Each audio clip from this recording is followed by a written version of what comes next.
이게 바로 바위에 생겨있는 균열이죠. 이 균열이 어떻게 생겼을까요? 누군가 막 도끼 들고 와가지고 막 찍었나요?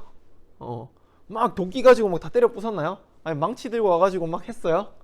아니라는 거죠.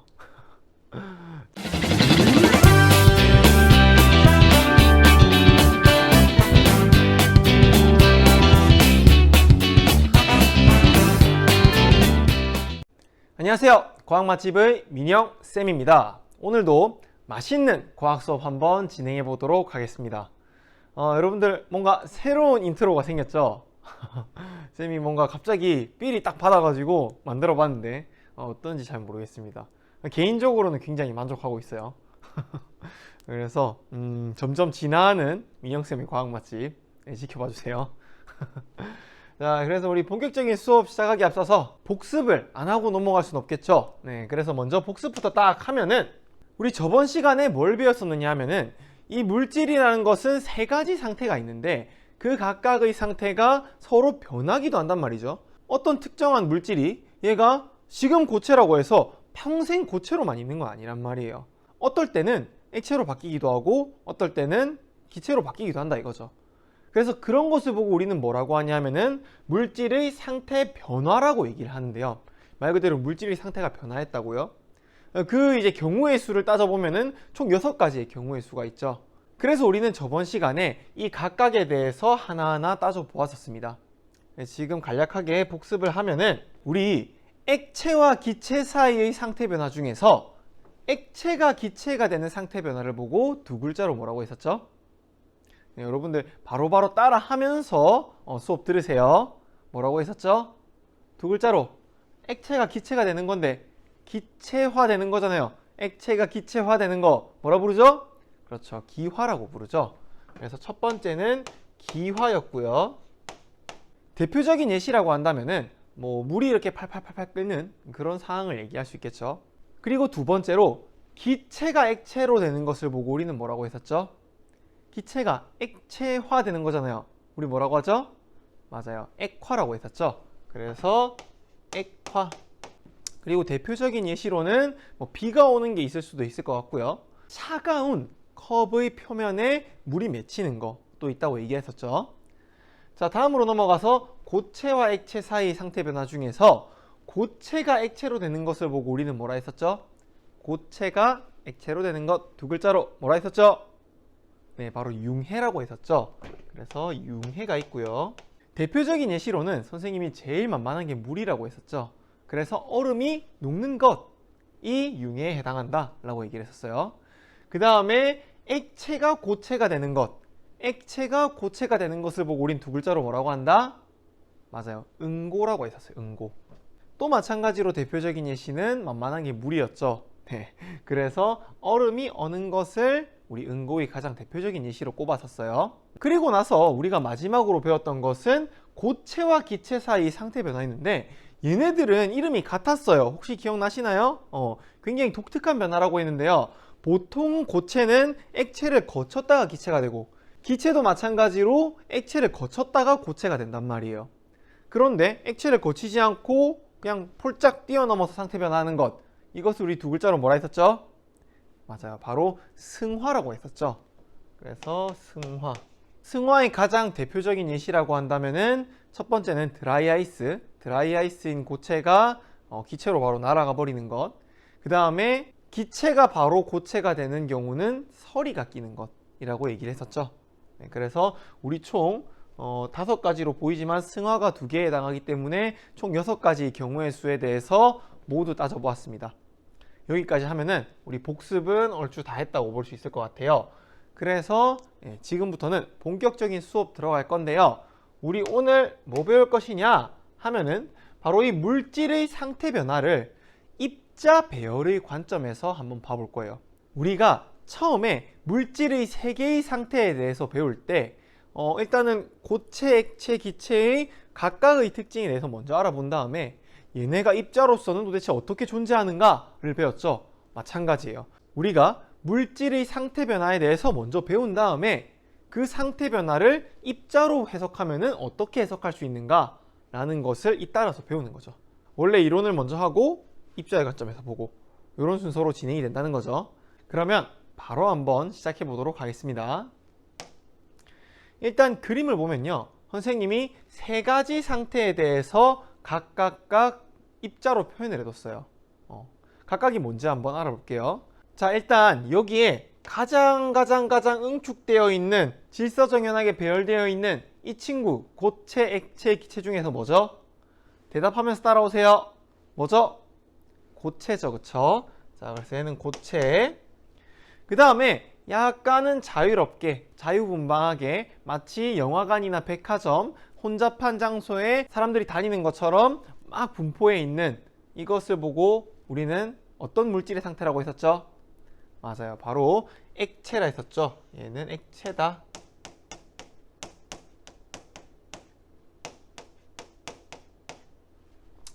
그리고 나서 마지막으로 아주 넓게 분포해 있으면서 막 싸돌아다니고 있는 이런 상태를 보고 우리는 어떤 물질의 상태라고 했었죠? 맞아요, 기체라고 하는 물질의 상태라고 했었어요. 그런데 여기서 질문입니다. 자, 고체, 액체, 기체를 거치면서 각각의 입자 모형이 어떤 차이점이 있죠? 네, 맞아요, 바로 차지하고 있는 면적이 다르죠. 뭔가 얘네들 간에 뭉쳐있는 정도가 다르고 뭔가 차지하고 있는 면적이 다르잖아요. 그래서 이것을 우리가 부피의 관점에서 본다면은 어떻게 되는 거냐 하면은, 자, 퀘스천이 나왔습니다. 상태가 변할 때 물질의 부피는 어떻게 될까? 라고 나와 있어요. 상태가 변할 때 물질의 부피는 어떻게 될까? 라고 본다면은 방금 봤던 우리가 그 그림을 토대로 해서 생각을 해보자면은 고체에서 기체로 가면 갈수록 물질의 부피가 더욱더 어떻게 됐다? 더욱더 커졌다 라고 볼 수 있는 거죠. 자, 다시 볼게요. 고체에서 액체, 기체를 거치면서 상태가 변화하면 할수록 그 부피가 어떻게 되고 있다? 부피가 더 커지고 있다. 굉장히 응축돼 있었다가 조금 더 넓은 부피를 차지했다가 완전히 넓은 부피를 차지하고 있다. 이렇게 볼 수 있는 거겠죠. 그래서 이것을 정리를 하면은 고체에서 액체로 가고 그 다음에 기체로 갈 것인데, 이쪽으로 가면 갈수록 부피가 어떻게 되었다? 부피가 증가되었다 라고 볼 수 있다는 것이죠. 무슨 말인지 아시겠죠? 그리고 나서 반대로 기체에서 고체 쪽으로 가면 갈수록 부피가 어떻게 됐다? 맞아요, 부피가 감소하였다 라고 볼 수 있다는 것이죠. 정리하면 딱 이렇게 볼 수 있는 거예요. 거의 모든 물질에 이게 다 적용돼요. 이게 예외인 물질은 딱 하나 있는데, 그거 빼고는 모두 고체에서 기체로 가면 갈수록 부피가 커지고 기체에서 고체로 가면 갈수록 부피가 작아집니다. 근데 선생님이 방금 거의라는 표현을 썼죠. 딱 하나 빼고라는 표현을 썼죠. 그 한 가지 예시에 대해서 여러분들이 잘 알고 계셔야 돼요. 그게 뭐냐고 하면은 바로 예외적인 경우도 있어요. 어떤 경우냐 하면 바로 물입니다. 물. 이 물이라고 하는 친구에게 일어나는 이 예외적인 현상이 여러분들도 아마 겪어보셨을 것 같은데요. 자, 물이 어는 상황을 한번 생각해 봅시다. 물이 어는 상황은 액체가 고체가 되는 거죠. 액체가 고체가 되는 것이기 때문에 보통은 부피가 줄어야 정상이에요. 그런데 우리가 이러한 물통에다가 물을 가득 채운 다음에 냉동실에 넣어서 얼렸어요. 나중에 얼린 물을 꺼내 보았더니 페트병이 빵빵하게 부풀어 있는 거 본 적 있으시죠? 그 사실을 통해서 우리는 물이 얼면서 부피가 증가한다 라는 사실을 알 수 있단 말이에요. 그리고 나서 그 다음에 물이 얼면서 부피가 증가한다는 것을 알 수 있는 또 한 가지 예시가 있는데요. 그게 뭐냐면 여기 이거예요. 이거 지금 뭐가 보이시죠? 여러분들 이거 뭔가요? 이게 바로 바위에 생겨 있는 균열이죠. 이 균열이 어떻게 생겼을까요?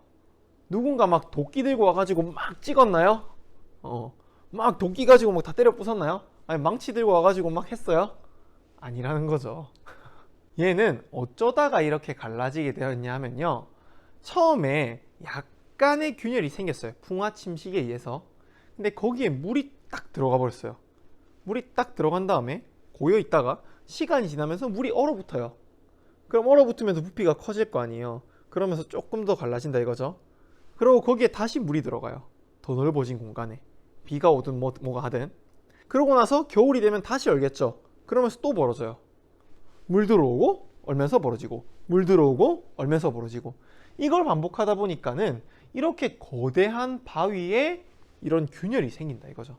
결과적으로는 바위가 쪼개질 수도 있다 이거죠. 오랜 시간이 지나면.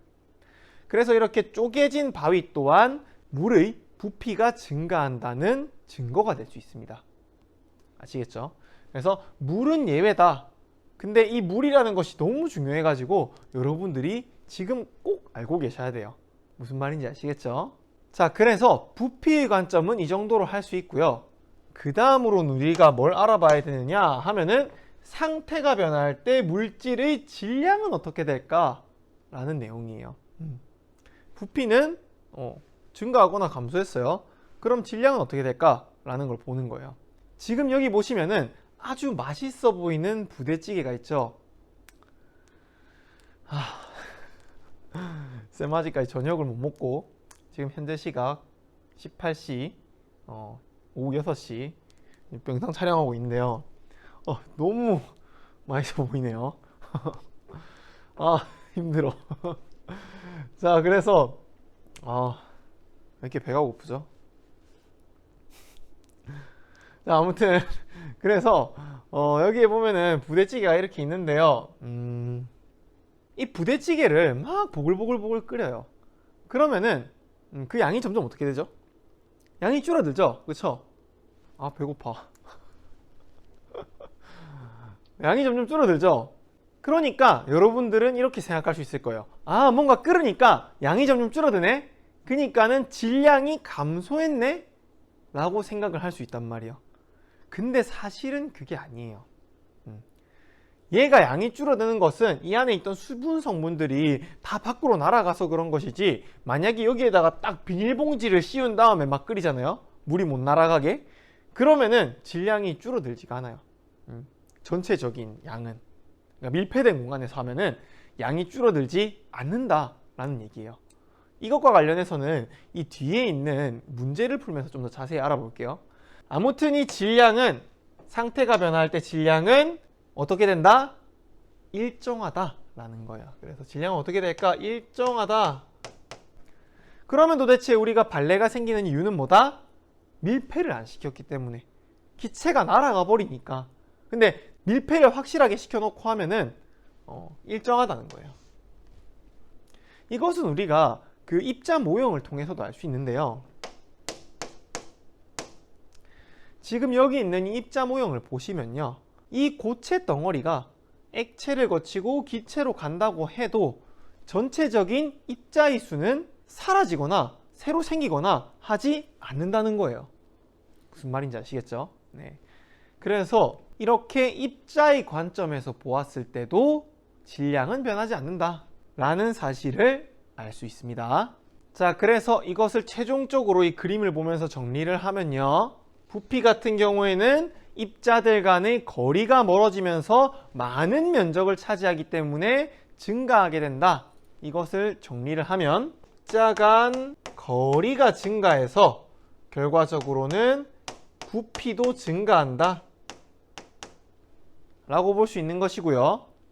그 다음에 질량 같은 경우에는 입자가 새로 생기거나 사라지지 않으므로, 그러므로 질량은 일정하다 라는 사실을 알 수 있다는 거예요. 무슨 말인지 아시겠죠?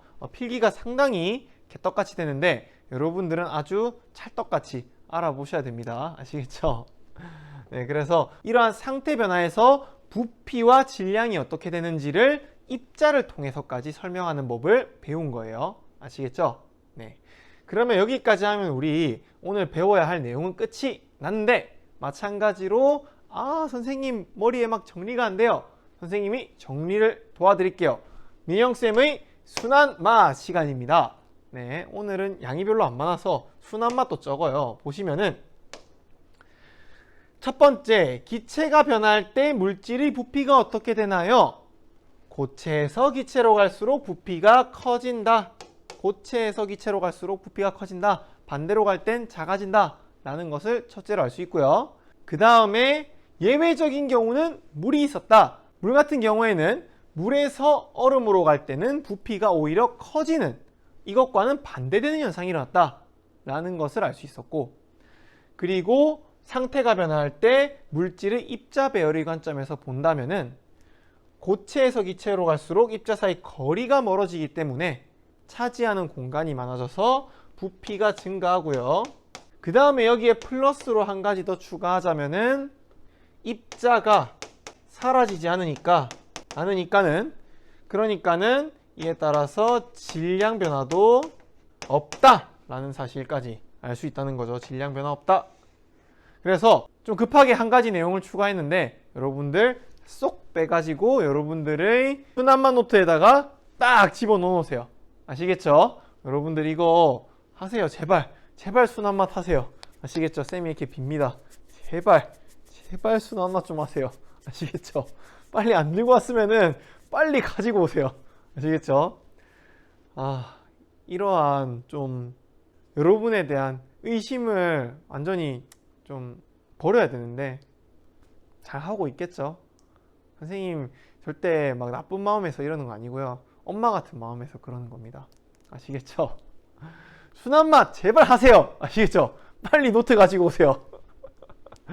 자, 그러면은 저는 순한맛은 여기까지 하고 여러분들 정지신공으로 다 필기했다 생각하고, 그리고 저는 바로 우리 이런 내용들이 시험에서는 어떻게 나오는가 미리 맛보는 시간, 민영쌤의 시식 코너입니다. 네, 자, 오늘은 또 마찬가지로 두 가지 문제가 준비되어 있어요.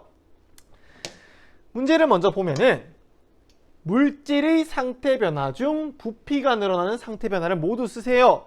딱 정지 버튼, 얼른 푸세요. 정지 버튼, 얼른 푸세요.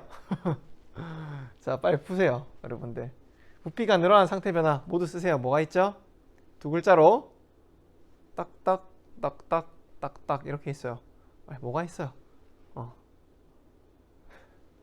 자, 부피가 늘어난 상태 변화에 대해서 모두 쓰라고 했기 때문에 부피가 늘어나려면은 고체에서 액체로 가거나 혹은 액체에서 기체로 가거나 이런 경우의 수들이 있겠죠. 그래서 고체에서 액체로 갈 때는 우리는 융해라고 했고요. 그 다음 액체에서 기체로 갈 때는 기화라고 했죠. 그래서 이렇게 두 가지가 있다 라고 하면은 안 돼요. 아시겠죠? 여러분들 하나 빼먹었어요. 뭐 빼먹었어요? 네, 바로 이 고체에서 기체로 가는 걸 빼먹었잖아요. 이렇게 두 개만 딱 적고 넘어가면은 이거 시험에 나왔을 때 6점짜리 문항이에요 라고 되어 있으면은 여러분들 6점 다 받았겠구나, 하나당 3점 3점이네 라고 생각하고 있다가 딱 보면은 4점밖에 못 받았어. 선생님 이거 뭐죠? 승화 빼먹었잖아요. 알고 보니 2점 2점이었던 거임. 알겠어요? 그래서 여러분들 여기 있는 승화까지 확실히 적어주면은 그러면은 깔끔하게 6점 다 받아갈 수 있습니다. 아시겠죠? 자, 그 다음에 다음 코너를 보도록 하겠습니다. 두 번째 코너 문제를 읽어볼게요. 시험관에 드라이아이스를 넣고 이렇게 넣어놓고 시험관 입구를 고무풍선으로 씌웠더니 고무풍선 씌웠어요. 그랬더니 고무풍선이 부풀어 올랐다. 이렇게 부풀어 올랐대요. 시간이 지나면서 고무풍선이 이렇게 부풀어 올랐대요. 드라이아이스가 뭐 한 거예요? 승화한 거다. 고체가 기체가 되면서 부피가 증가해서 이 내부에 고무풍선이 부풀어 오른 것이다 라는 것까지 알 수 있겠죠. 그 다음에 다음 중 고무풍선이 부풀어 오르는 까닭을 옳게 설명한 것은 이라고 되어 있어요. 한번 보죠. 방금 상황은 다 설명했으니까 바로 보기로 들어갈게요. 1번 드라이아이스 입자가 커졌기 때문에. 이거는 무슨 얘기죠? 우리 이런 거 배운 적 있나요? 입자가 커진다 얘기 들은 적 있나요? 없어요. 우리 자연계에서 이건 현실적으로 불가능한 얘기입니다. 핵융합? 이런 거 일어나면 가능할 수는 있겠네요. 아무튼 말도 안 되는 소리, 우리가 배운 범위가 아니에요. 자, 그 다음에 드라이아이스가 승화하면서 부피가 늘어났기 때문이다 라고 되어 있는데 맞죠. 드라이아이스가 승화하면서 부피가 늘어나서 그래서 풍선이 부풀어 올랐다. 아주 올바른 보기. 그 다음 3번 고무풍선 밖의 공기 입자가 안으로 들어갔기 때문에 고무풍선 밖에 있는 애가 이렇게 안으로 들어갔대요. 들어갈 구멍이 있어야 들어가죠. 그렇죠? 그래서 이것은 틀린 보기. 그 다음 마지막 4번은 고무풍선 속 공기 입자의 수가 많아졌기 때문에 우리 공기 입자의 수가 변한다 했어요? 안 변한다 했어요? 입자의 수는 안 변한다 했어요. 그래서 이것은 틀린 보기다. 정답은 2번으로 하면은 오늘 시식 코너까지 완전히 끝이 났습니다. 네. 자, 그래서 오늘 수업 끝이 나버렸어요. 오늘 고생 많으셨고요. 우리 다음 시간에는 방금 전에 배웠었던 그런 물질의 세 가지 상태와 그 세 가지 상태 간의 변화하는 그런 과정에서 열 에너지가, 그러니까 온도나 열 에너지 같은 것들이 어떻게 변하는가에 대해서 조금 더 정확하게 알아보도록 할 겁니다. 2시간에 무려 걸쳐서요. 그래서 다음 시간엔 그거 배운다고 하시면 될 것 같고요. 오늘 수업은 여기까지 하고 마치도록 하겠습니다. 저는 과학 맛집의 민영쌤이었고요. 다음 시간에 만나도록 할게요. 안녕.